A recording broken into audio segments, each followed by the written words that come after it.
Bubu, ce faci turna aia de machiaj a lui mama? Ia pune tu lui mama, ce-ai căutat tu acolo? De cât am făcut curățenie în ea, am golit-o, da? Și tu ce mi-ai căutat singur acolo?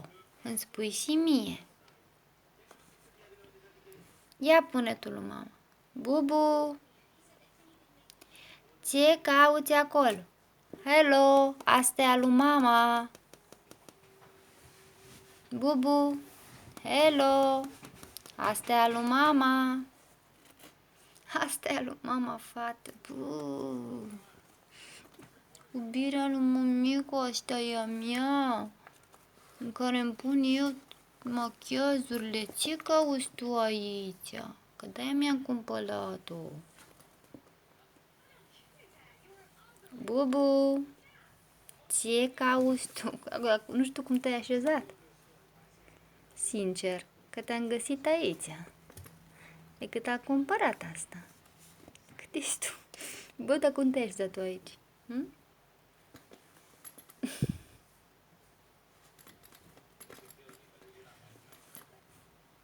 Vedeți? Năzdrăvăniile lui Bubu. Mi-am cumpărat și eu o borsetă de machiaj, da? În care să-mi țin machiajele. E foarte micuță. Și în momentul în care chiar vreau să mi le pun, am lăsat-o aici jos pe parchet. Am fost până la bucătărie și Bubu al meu se așezase foarte comod în ea. Ia uitați. Din năzdrăvăniile lui Bubu.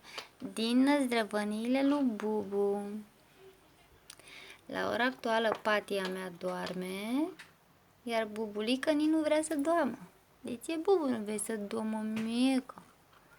Iubirea lui mama, ubile. Da, mama, da.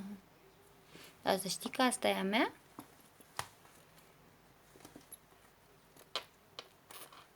Îți dă mama altceva. N-ai tu pătuțul tău, mă? N-ai tu pătuțul tău? Mai bună asta? Ia pune. Bubu, Bubu, Bubulina, n-aveai tu deja pătuțul tău și toate locurile sunt disponibile pentru tine, chiar și în hăinuțele lui mama? N-aveai tu? Mai bine aici?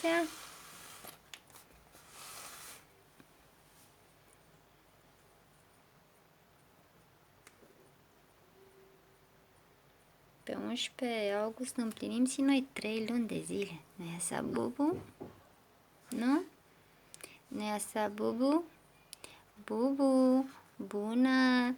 Ce cauți în borseta lui mama? Ce cauți, mă, acolo? O să mai revenim și cu alte năzdrăvănii.